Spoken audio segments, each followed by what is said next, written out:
Good morning students. आज हम skill of illustration with example skill के बारे में पढ़ेंगे। बच्चों देखो, इससे पहले जब मैंने वीडियो बनाया था आपने देखा होगा, मैंने वीडियो बनाया था स्टिमुलेशन वेरिएशन के ऊपर। बच्चों आप सब जानते हो कि हम सभी माइक्रो स्किल्स के बारे में डिस्कस कर रहे हैं। बच्चों देखो, इससे पहले मैंने जो वीडियो बनाया था वो क्वेश्चनिंग स्किल पे भी था, एक्सप्लेनिंग पे था, स्टिमुलस वेरिएशन पे मैंने भी कल ही वीडियो बनाया था। ठीक है बच्चों, आज हम बनाने जा रहे हैं बच्चों, आज हम टीच करने जा रहे हैं बच्चों कौन सा, skill of illustration with example, जिसको बच्चों हिंदी में दृष्टांत कौशल भी बोलते हैं। अब बच्चों देखो, आप अगर मैं मीनिंग की बात करूं कि इलस्ट्रेशन विद एग्जांपल है क्या, बच्चों देखो इलस्ट्रेशन मतलब कि किसी चीज की अगर हम व्याख्या कर रहे हैं बच्चों, ठीक है। अब बच्चों देख समझो कि मैं एक टीचर हूं और मैं कोई टॉपिक पढ़ा रहा हूं। अब मैं अपने टॉपिक को पढ़ाते समय अगर किसी भी तरह के एग्जाम्पल का यूज करता हूं, ठीक है बच्चों, बात को समझो कि मैं कुछ भी पढ़ा रहा हूं और टीच करते हुए अगर मैं किसी भी तरह के एग्जाम्पल का यूज करता हूं ताकि मैं बच्चों के अंदर इंटरेस्ट पैदा कर पाऊं, बच्चों को टॉपिक अच्छे तरीके से समझा पाऊं, तो बच्चों उस तरह की स्किल को हम क्या बोलते हैं, skill of illustration with example. बच्चों मीनिंग है क्या, जब भी हम किसी चीज का इलस्ट्रेशन करेंगे उस टाइम पे हम क्या करते हैं, अगर किसी एग्जांपल का यूज करते हैं उसको हम skill of illustration with example बोलते हैं। अब बच्चों देखो, मैं एक पीपल टीचर हूं और मैं क्या कर रहा हूं, 6 मिनट के लिए किसी क्लास के अंदर टीच कर रहा हूं, ठीक है, और टीच करते हुए मैं इलस्ट्रेट भी कर रहा हूं और प्लस में साथ साथ एग्जांपल भी दे रहा हूं। इसका मतलब मैं इस स्किल का यूज कर रहा हूं। ठीक है बच्चों, मीनिंग क्लियर हो गया ना कि किसी चीज को डिफाइन करते हुए अगर हम एग्जांपल का यूज करते हैं उस स्किल को हम इलस्ट्रेशन विद एग्जांपल स्किल या दृष्टांत कौशल बोल सकते हैं।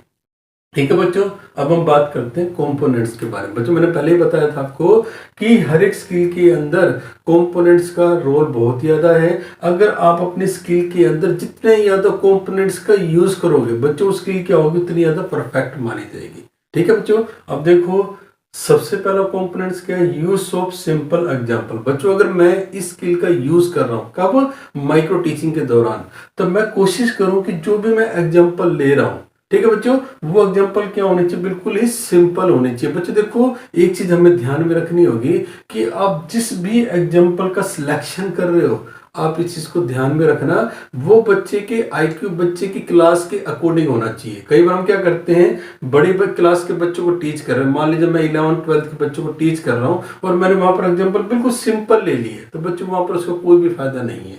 क्यों, क्योंकि वो बच्चों के लेवल से बहुत ज्यादा नीचे दिखाई देंगे। या अगर मैं छोटी क्लास में मतलब 5th 6th क्लास में पढ़ा रहा हूँ और मैंने एग्जांपल बड़े लेवल का ले लिया, तो वो भी क्या करेगा, उस स्किल को कहीं ना कहीं वेस्ट कर देगा। तो कोशिश ये करें कि जो भी हम एग्जांपल यूज करते हैं कब, प्रैक्टिस के दौरान, मतलब माइक्रो टीचिंग के प्रैक्टिस के दौरान अगर मैं इस स्किल का यूज कर रहा हूं तो मैं कोशिश करूं कि जो भी मैं एग्जांपल यूज कर रहा हूं वो बिल्कुल सिंपल होने चाहिए, मतलब बच्चे के मेंटल स्टैंडर्ड के अकॉर्डिंग होने चाहिए। अब बच्चे देखो सेकंड कंपोनेंट्स क्या हमारा, रिलेवेंट एग्जांपल। बच्चे देखो अगर हम जब भी टीच कर रहे हैं मतलब प्रैक्टिस कर रहे हैं तो हम कोशिश ये करें कि जो भी हम एग्जांपल ले रहे हैं बच्चों को क्या होना चाहिए, बिल्कुल सब्जेक्ट या टॉपिक से रिलेवेंट होना चाहिए। मान लीजिए मैं हिंदी पढ़ा रहा हूँ और हिंदी के अंदर मैं मान लीजिए संज्ञा टीच कर रहा हूँ या मैं सर्वनाम पढ़ा रहा हूं, तो वहां पर अगर मैं कोई भी एग्जांपल ले रहा हूं ना, वो उस टॉपिक से रिलेटेड होना चाहिए। ये नहीं कि मैं एग्जांपल किसी और टॉपिक का दे रहा हूं और मैं टीच कुछ और कर रहा हूं, तो इसका मतलब क्या होंगे, वो एग्जांपल हमारे रिलेवेंट होंगे ही नहीं। तो कोशिश करो कि जिस सब्जेक्ट या जिस कंटेंट को आप टीच कर रहे हो एग्जांपल उससे रिलेवेंट होना बहुत ज्यादा जरूरी है।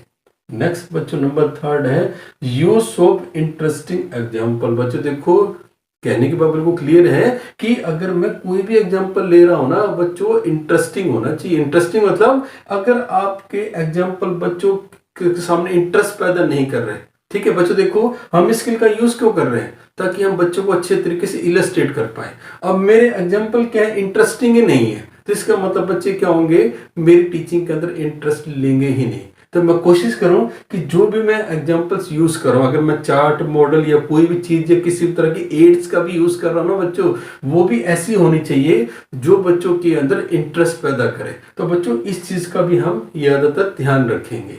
बच्चों नेक्स्ट है सिलेक्शन ऑफ प्रॉपर मेथड। बच्चों देखो, आप जिस भी एग्जांपल का यूज कर रहे हो बच्चों, क्या होना चाहिए, एक प्रॉपर वे के अंदर होना चाहिए। बच्चों आपने कई बार स्किल्स, आपने एक मेथड पढ़ा होगा, इंडक्टिव एंड डिडक्टिव टीचिंग। बच्चों देखो, इंडक्टिव क्या बोलता है कि अगर हम कोई भी कंटेंट के अंदर कोई भी एग्जांपल यूज कर रहे हैं ना, वो बिल्कुल लो लेवल से अपर लेवल की तरफ, मतलब पहला उदाहरण जो होना चाहिए ना, बिल्कुल सिंपल होना चाहिए। कभी आपने देखा होगा कोई भी चैप्टर बनाया जाता है, कोई भी कंटेंट बनाया जाता है ना, उसमें सबसे पहली चीज बिल्कुल आसान होती है, अगले लेवल पे वो थोड़ी और मुश्किल, और उससे अगले लेवल पे और मुश्किल होता जाता है। तो बच्चों वैसे ही हमारे एग्जांपल कैसे होने चाहिए, जो एक प्रॉपर फॉर्मेशन में होना चाहिए। मतलब पहले वाला हमारा जो लेट होना चाहिए मीनिंग के साथ में, अगला क्या हो थोड़ा और टफ, और उससे अगला एग्जांपल थोड़ा और बढ़िया करके ना हम बच्चों को इजीली अपनी तरफ अट्रैक्ट कर सकते हैं। अब बच्चे देखो, लास्ट कंपोनेंट से सिलेक्शन ऑफ प्रॉपर मीडियम। बच्चों देखो,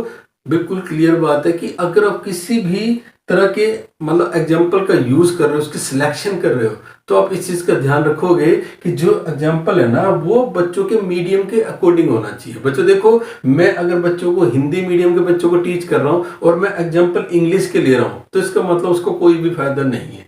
या मैं किसी इंग्लिश मीडियम के बच्चों को टीच कर रहा हूँ, लेकिन मैंने जितने भी एग्जाम्पल लिए, जितने भी मैंने उदाहरण लिए, वो क्या है, हिंदी मीडियम के हैं, तो वो उस बच्चे के लिए कहीं ना कहीं वेस्ट है। तो बच्चों देखो, कोशिश हम ये करेंगे कि जितने भी हम एग्जांपल्स लेंगे वो क्या होने चाहिए, प्रॉपर मीडियम, मतलब जिस मीडियम को हम टीच कर रहे हैं। अगर इंग्लिश मीडियम टीच कर रहे हैं तो इंग्लिश के अकॉर्डिंग, हिंदी है तो हिंदी के अकॉर्डिंग, या फिर अगर मैं हिंदी सब्जेक्ट पढ़ा रहा हूं ना, तो बच्चों उसके अंदर एग्जाम्पल क्या हिंदी से रिलेटेड ही होना चाहिए। तो बच्चों देखो, ये सारे के सारे कंपोनेंट्स क्या थे, हमारे स्किल ऑफ इलस्ट्रेशन से रिलेटेड है। बच्चों देखो, मैंने आपको स्किल के बारे में बताया कि ये क्या है, जब भी हम किसी चीज को डिफाइन करते हैं तो हम एग्जांपल्स का यूज करते हैं। तो बच्चों जितने भी ज्यादा कंपोनेंट्स यूज होंगे, हमारी स्किल उतनी ही ज्यादा अच्छी मानी जाएगी। ठीक है बच्चों, ये टॉपिक बच्चों हमारा यहाँ पर कंप्लीट हो चुका है। अगली क्लास में हम किसी और स्किल के बारे में बात करेंगे। Thank you. अगर आपको मेरा वीडियो अच्छा लगा